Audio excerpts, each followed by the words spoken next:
بلوچستان کے ضلع قلات میں واقع سراوان وادی صوبے کے حسین ترین پکنک پوائنٹس میں شمار کی جاتی ہے۔ یہ وادی بلند و بالا پہاڑوں کے درمیان ایک ایسا قدرتی تحفہ ہے جو دیکھنے والوں کو اپنے سحر میں جکڑ لیتا ہے۔ یہاں کے ٹھنڈے اور شفاف چشمے گرمیوں کی تپش کو مان کر کے آنے والوں کو بے مثال تازگی کا احساس بخشتے ہیں۔ ان چشموں کے کنارے لہلہاتے کھیت اور سبززار قدرتی منظر کو اور بھی دلکش بناتے ہیں۔ وادی کے اطراف میں استادہ پہاڑ نہ صرف اس کی خوبصورتی میں اضافہ کرتے ہیں بلکہ سیاحوں کے لیے ایک منفرد دلکشی پیدا کرتے ہیں۔ یہاں کا پرسکون ماحول شہری زندگی کے شور و غل سے دور تھکے ہارے دلوں کو سکون فراہم کرتا ہے۔ یہی وجہ ہے کہ دور دراز سے آنے والے سیاح سراوان وادی کا رخ کرتے ہیں تاکہ فطرت کے دامن میں چند لمحے سکون کے ساتھ گزار سکے۔ یہ وادی بلوچستان کے قدرتی حسن کا ایک حسین نگینہ ہے جو سیاحت کے فروغ کے ساتھ ساتھ پاکستان کی خوبصورتی کی پہچان بھی ہے۔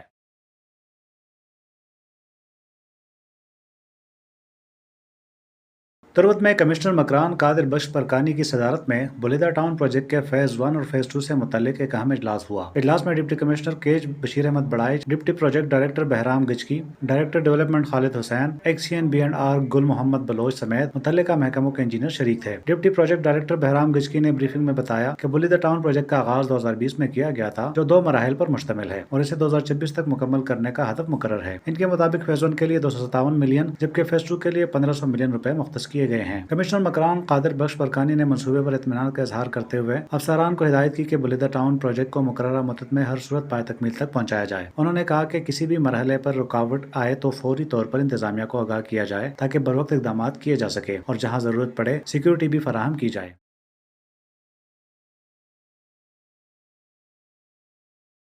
خضدار میں ڈسٹرکٹ سپورٹس افسر رقیہ کی انتھک محنت اور کوششوں کے نتیجے میں خواتین کے لیے ایک شاندار سپورٹس ایونٹ کا انعقاد کیا گیا۔ اس موقع پر مقامی خواتین نے معاشرے کے دیگر شعبوں کی طرح کھیل کے میدان میں بھی بھرپور شرکت کی اور اپنی صلاحیتوں کا عملی اظہار کیا۔ ایونٹ میں بیڈمنٹن، ٹیبل ٹینس، شوٹنگ، شطرنج، فٹ بال اور تھرو بال سمیت مختلف کھیل شامل تھے۔ خواتین کھلاڑیوں نے جوش و خروش کے ساتھ حصہ لیا اور خضدار کا نام روشن کیا۔ منتظمین اور شرکاء کا کہنا تھا کہ یہ ایونٹ ثابت کرتا ہے کہ خضدار کی خواتین کھیل کے میدان میں بھی کسی سے پیچھے نہیں۔ ڈسٹرکٹ سپورٹس افسر رقیہ نے کہا کہ ان کا مقصد خواتین کو مثبت اور صحت مندانہ سرگرمیوں کی طرف راغب کرنا ہے تاکہ وہ اپنی صلاحیتوں کو اجاگر کر سکے اور معاشرے میں فعال کردار ادا کر سکے۔ ڈی ایس پی سرکل تحصیل سرخاران حبیب الرحمان مینگل نے تعیناتی کے بعد پہلی ملاقات پولیس اہلکاروں، قبائلی معتبرین اور صحافیوں سے کی۔ شرکاء نے انہیں خوش آمد کہا اور نئی ذمہ داریوں پر مبارکباد دی۔ ڈی ایس پی نے کہا ہے کہ امن و امان قائم رکھنا پولیس کی اولین ترجیح ہے۔ عوامی مسائل کے حل اور پولیسنگ بہتر بنانے کے لیے تمام وسائل استعمال ہوں گے۔ ان کا کہنا تھا کہ جرائم کے خاتمے اور پائیدار امن کے لیے عوام اور پولیس کا تعاون ناگزیر ہے۔ انہوں نے عوام سے اپیل کیا ہے کہ وہ پولیس کے ساتھ مکمل تعاون کریں۔ ساتھ ہی صحافیوں اور قبائلی معتبرین کے کردار کو سراہتے ہوئے کہا ہے کہ یہ طبقات مثبت رویوں کے فروغ میں کلیدی کردار ادا کرتے ہیں۔ ڈی ایس پی نے اس عزم اظہار کیا ہے کہ شفاف حکمت عملی اور عوامی تعاون کے ذریعے سرخاران کو محفوظ اور پرامن علاقہ بنایا جائے گا۔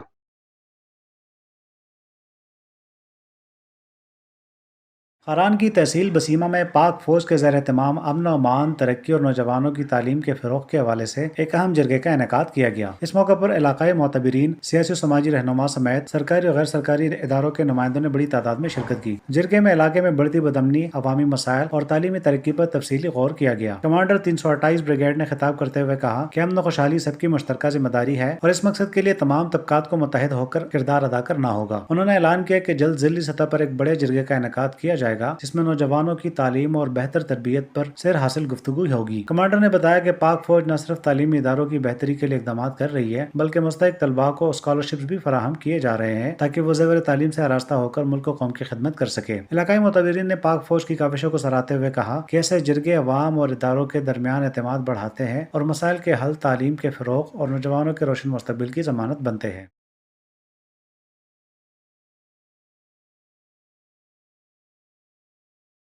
نوشکی اسٹیڈیم میں آل Balochistan Haji Amanullah Jamaldini deputy commissioner cup football tournament کے سلسلے میں 2 دلچسپ میچ کھیلے گئے۔ پہلے میچ میں نیک شاہو کلب کوئٹہ اور ایاز کیسر کلب نوشکی آمنے سامنے آئے۔ مقررہ وقت تک کوئی ٹیم گول نہ کر سکی اور فیصلہ پنلٹی ککس پر ہوا جس میں ایاز کیسر کلب نوشکی نے 4 کے مقابلے میں 5 گول سے کامیابی حاصل کی۔ دوسرا میچ حاجی امان اللہ جمالدینی کلب نوشکی اور صدام 11 مستوں کے درمیان کھیلا گیا۔ نوشکی کی ٹیم میں 3 انٹرنیشنل کھلاڑی شامل تھے۔ شیخ بلوچ نے 3، سیان کریم نے 2 اور سمیر بلوچ نے 1 گول سکور کیا۔ مستوں کی جانب سے صرف 1 گول کیا جا سکا۔ یوں امان اللہ جمال دینی کلب نے 1 کے مقابلے میں 6 گول سے شاندار کامیابی حاصل کی۔ فٹ بال نوشکی کا پسندیدہ کھیل ہے اور اس میچ کو دیکھنے کے لیے ہزاروں شائقین موجود تھے، جن میں معذور بچے اور نوجوان بھی شامل تھے۔ نمایاں کھلاڑیوں کو نقد انعامات سے نوازا گیا، جبکہ شائقین نے دونوں ٹیموں کے کھیل کو خوب سراہا۔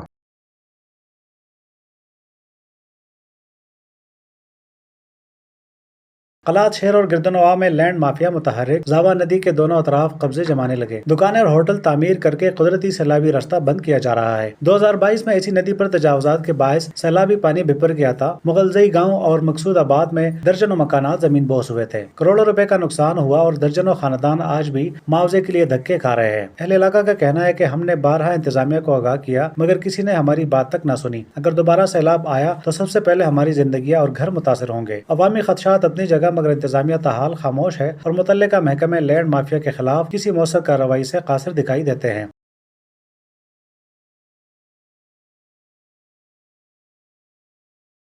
گوادر میں پانی کی فراہمی کے بڑے منصوبے، شادی کورتا چور ڈگار واٹر ٹرانسمیشن لائن کا کام آخری مراحل میں داخل ہو گیا۔ ڈائریکٹر جنرل ڈی جی اے معین الرحمان خان نے منصوبے کا معائنہ کرتے ہوئے سوٹ ڈیم، چول ڈگار اور نلینڈ پمپنگ اسٹیشن سمیت مختلف مقامات کا جائزہ لیا۔ ترجمان کے مطابق 83 کلومیٹر طویل مرکزی ٹرانسمیشن لائن کی بحالی تقریباً مکمل ہو چکی ہے اور تجرباتی طور پر پانی کی سپلائی شروع بھی کر دی گئی ہے۔ تاہم چول ڈگار سے 7 کلومیٹر کے فاصلے پر ایک نقص سامنے آنے کے باعث سپلائی عارضی طور پر معطل ہے، جسے کل تک بحال کر دیا جائے گا۔ اس وقت شہر میں روزانہ 30 سے 32 لاکھ گیلن پانی فراہم کیا جا رہا ہے، جبکہ ٹرانسمیشن لائن فعال ہونے کے بعد راستے میں آنے والے دیہات بھی اس سہولت سے مستفید ہوں گے۔ ڈائریکٹر جنرل نے پمپنگ اسٹیشن پر بجلی اور مشینری بحالی کا جائزہ لیا اور ڈی جی اے عملے کی دن رات کی محنت کو سراہا۔ بعد ازاں انہوں نے G D A central park اور پدی زر پارک کا بھی دورہ کیا اور شہریوں کو بہتر سہولیات کی فراہمی کے لیے مزید اقدامات کی ہدایت دی۔